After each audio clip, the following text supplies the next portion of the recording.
This video is going to be the truth about Malcolm X and what we actually weren't taught in school.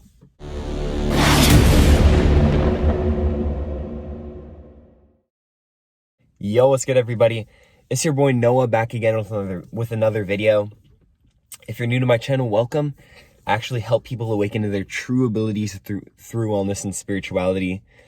And thank you guys for tuning into my channel today. In today's video, I want to go over a very important video, probably one of my most important videos that I've ever made, because I'm going to be talking about the truth about Malcolm X,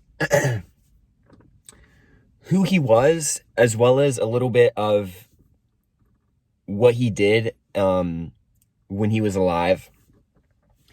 You know, I think there is a lot of distortion with modern American school history. If you guys don't know my take, I don't really like the school system. I think it's set up for us to fail, and I think that there's a lot of history that they don't teach us, as well as a lot of history that they sugarcoat. And, you know, growing up as a kid, whenever I learned about Malcolm X, which is very brief, but what I learned about him was that he was a violent man, and that he was a black supremacist, and he was just this person who wanted chaos, and who just this person who didn't like white people. That's kind of what I was taught. I was taught that he was a black supremacist, but going over, you know, I've actually written down like 2 or 3 pages of notes about this man, and I can confirm that he was not a black supremacist. He didn't look at black people as any superior than white people. So let me just go over a little bit of the biography of him, a little bit, just to kind of get you to know a little bit about like his life and what he kind of went through. He was born in 1925 in Omaha, Nebraska, which is funny because my grandma actually, she's lived there before. So I thought that was pretty cool. As well as one of my friends actually lives there too. But his house was burned down by the Ku Klux Klan when he was just 4 years old. And there's actually irony that I'm going to go over a little bit later about how his house was burned down. But he dropped out of school because one of the teachers told him that it was unrealistic for a black man to want to become a lawyer. And then at the age of 18, he started to be involved in drug dealing, robbery, and gambling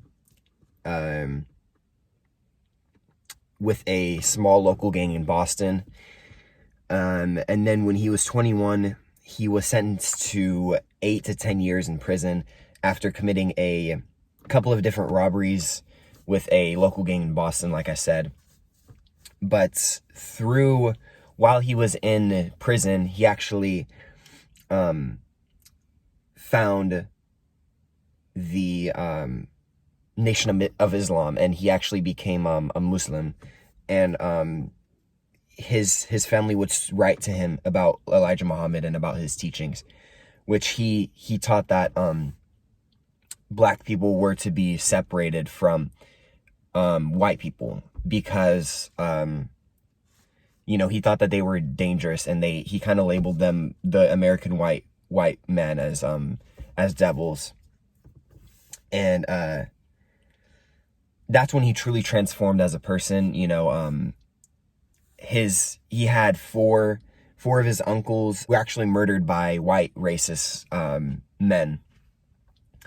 And then his father died they announced his death as a car crash, but his mother actually believed that it was from the Black Legion, which was another extension of the KKK. And KKK meaning the Ku Klux Klan, which was a very racist group back like 200 years ago. And let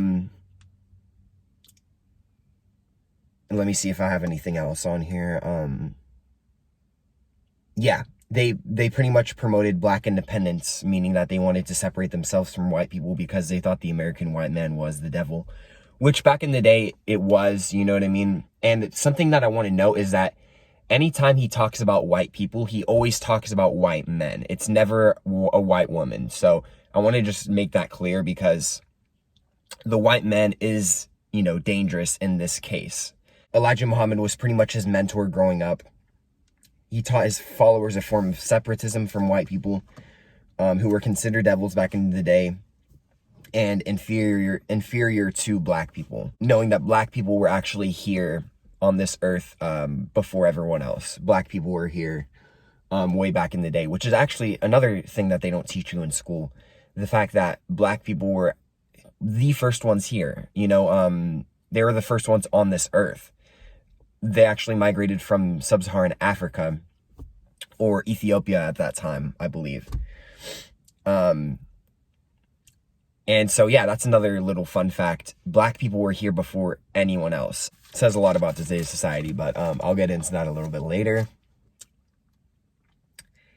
He eventually became a member of the Nation of Islam, where Elijah Muhammad was his teacher, and Elijah Muhammad actually taught his followers to abandon their given family names. And that's when, because they were actually the names of former slave owners. Slave owners, if you guys didn't know, back in the day would actually give their own names to their slaves. That's kind of where Martin Luther King came from. Martin Luther, if you guys didn't know, back in the day, he was a slave owner. Martin Luther was a slave owner. And I'm pretty sure that's how he got his name. Yeah, that's where Malcolm Little, which was his original name, he changed his name from Malcolm Little to Malcolm X. His views about Martin Luther King Jr. was that he was too passive and that he was too defenseless. And he said that if you're going to be that defenseless to one of the most brutal, most horrific powers in the nation, which was the American white man, then that's not going to work. And he said that Martin Luther King Jr. was just adopting a lot of different methods of black people who didn't want to stand up for themselves, and they were too forgiving. He thought that when you preach love, to love your enemy. Back in the day, they really sugarcoat slavery, I think, because there was so much horrific things that happened to black people that weren't actually talked about when I was growing up in the school system. Black people were lynched. They were fucking killed each and every day. And so it was a very tough time, 100 years ago, as well as 200 years ago, so he eventually softened his opinion about Martin Luther King Jr. and actually met up with him once. There's actually a couple pictures of him and Martin Luther King smiling together. And so that was later on in his life. And after John F. Kennedy, the president, got assassinated, he said he was silenced for 90 days. He from the public, they weren't having him speak. I guess no one was able to talk to him. And so he was silenced for 90 days after what he said about the president, which pretty much what he said was that what he said about the president was distorted. People said that he said a certain thing about the president, but he didn't. All he said was that his death was he pretty much said it was a manifestation of the hate, which he said chickens come home to roost, which means the same thing. That's what he said. And that's all he said. And that's pretty much a biography of his life. That's all I have here. But he actually was a very respectable man. A lot of people really respected him, and he was actually a very big public figure, and it was sad because my brother said that me and him were both raised in Springdale, Arkansas, where it was a pretty racist state, and we were taught that Malcolm X was a very violent man and that he just hated white people. And I'm white, so whenever we moved down to where I live in Florida. We moved when we were freshmen in high school. Whenever we moved down here, Josh, which is my brother, he said that, my twin brother, he said that he was scared because he saw that one of his teachers had a Malcolm X poster on their board. And from what he was taught, he was scared because he thought that Malcolm X didn't like white people, and like he just wanted them to like die and stuff like that, which wasn't the case.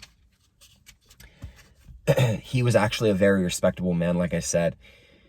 He didn't, we have to think about back in the time, right? Nothing was going right for black people. They had famous celebrities, but there was still very, very big racism back then. And all he wanted to do was make it equal for all black men, not himself, rather, for all black men. And so he eventually he didn't leave the Nation of Islam. He was actually kicked out because he found out that his mentor, Elijah Muhammad, was sleeping with people in his, some of his followers. And so their relationship kind of perished, and his opinions kind of changed a little bit. And so, yeah, he was a very actual respectable man and a respectable person. It's sad that in school when we learn about these figures, we don't actually know the whole story. And this is actually true with a lot of, whitewashed American history. And, all he wanted was equality for all black men. And it's just sad that he wasn't represented that great whenever I was in school, and I was reading a lot of comments from research that I had done on YouTube about this man. And a lot of them were kind of the same thing that I experienced, where they taught him as a black supremacist, which means that he thinks of himself superior to white people, which was actually not the case. And there were actually a lot of people who didn't even learn about Malcolm X. So I'm grateful to be making this video about him, because I want him to be represented in the right light. He was born May 19th, 1925. Shout out fellow Taurus. But yeah, and so there are a couple quotes that I wrote down that I want to say from him as well, that I thought they caught my attention. Who is it that controls this prostitution in Harlem? It's the white man. Who controls the large amount of sales of whiskey and wine? It's the white man. Who gives you the deck of cards and the dice that you use to gamble with? It's the white man. And after he sell them to you, he catch you with them and put you in jail for using them. Basically referring to everything that the white people did back then. We kind of look at Malcolm X as this extremist figure, but in reality, it's not that different from today, right? A lot of white people are the foundation of pretty much every single failure in American history and American society. I am saying that right now because I think that the white man, I agree with Malcolm. I think that the white man is a detriment to this nation, and I'm not saying that if you're a white man that you are a detriment to this nation, but white men throughout history have fucked up America, and they fucked up around the world as well. It's because of white men. It's because of the white man that we're not taught real history. It's because of the white man that we're not able to all get paid equally. Not that we should get paid necessarily equally, but that we're not all paid fairly. It's because of the white man.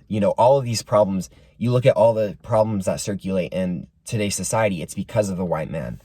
And so I really agree with him when he says all of this stuff. I understand why he had hatred for the white man. Not woman, right? Because women are actually very, very smart. But back then, the problems arose from white men, and so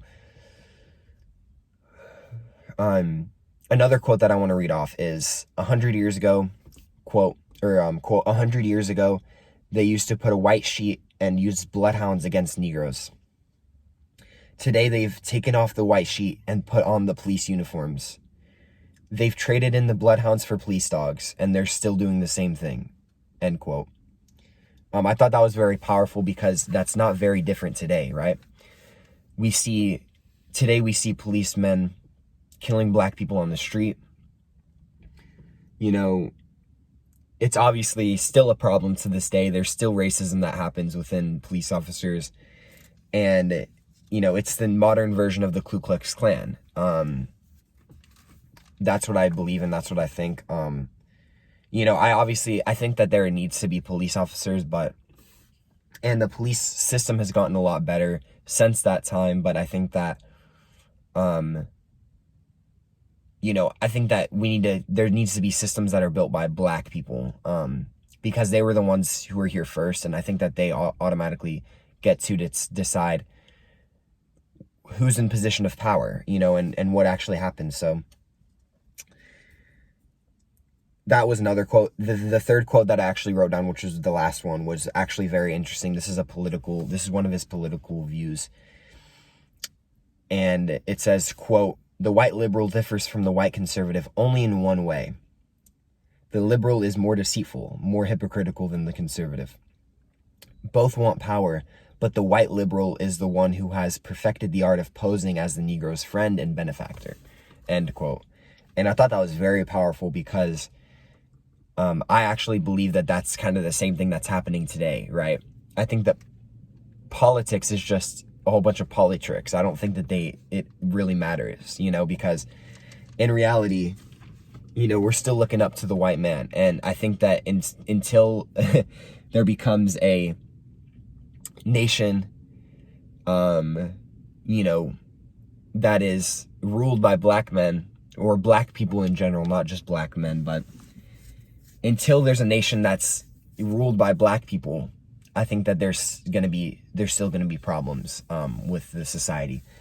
And, that's pretty much what politics is, right? It's not politics is just for us to clash together, right? There's never going to be but that's the thing. It's like, they're so, white men are so, they can be very smart as well, because you use this political system for the black person's gain, right? The black person is a pawn to vote for Democrat or Republican, right?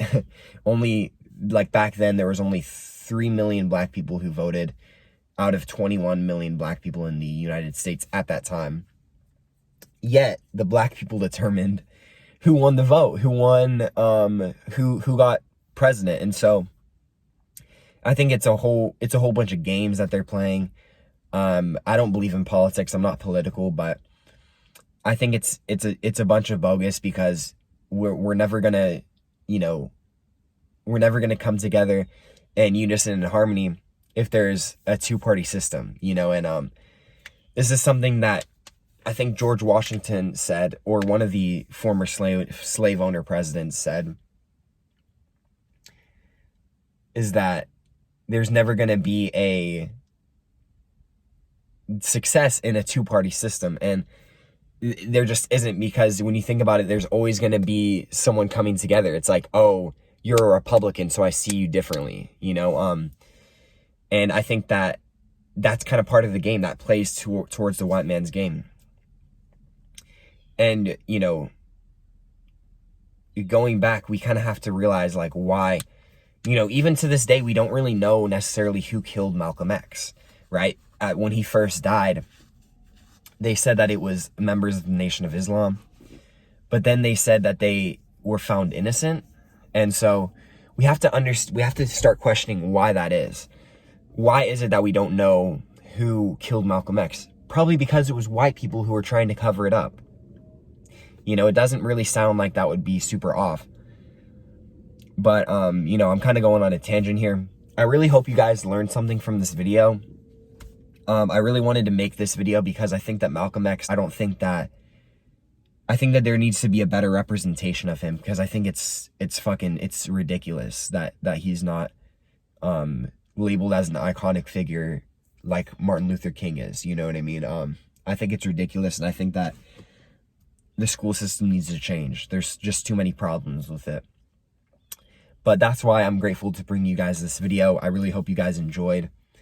Thank you guys so much for tuning in. If you have any differing opinions, feel free to let me know down in the comment section below. I would love to see your guys' opinions on this subject. And if you want to follow me on my social medias, they're all going to be right here. But with that being said, my friends, have a wonderful afternoon, morning, or night, wherever you're at. And peace, love, and happiness. Mwah.